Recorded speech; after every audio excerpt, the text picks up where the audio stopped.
Iran, যুক্তরাষ্ট্র ও ইসরায়েলের মধ্যে সামরিক উত্তেজনা তীব্র আকার ধারণ করেছে। ইরান উপসাগরীয় দেশগুলোতে মার্কিন ঘাঁটিতে মিসাইল হামলা করেছে। এই হামলার শিকার হয়েছেন অন্তত 12 জন বেসামরিক নাগরিক। উদ্বেগের বিষয় হলো, সংযুক্ত আরব আমিরাতে যারা নিহত হয়েছেন তারা সবাই বাংলাদেশ, নেপাল বা পাকিস্তানের অভিবাসী শ্রমিক। সবচেয়ে গুরুত্বপূর্ণ ভূমিকা পালন করে।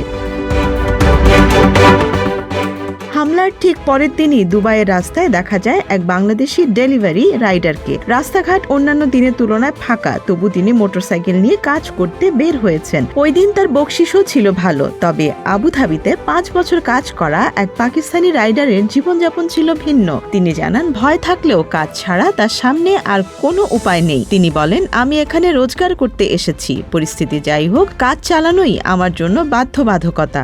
অনেকেই ভয় পাচ্ছেন, কিন্তু আমার মতো রাইডারদের সাহস করে এগোতে হয়। কাজ না করলে হয়তো আমাকে না খেয়ে থাকতে হবে।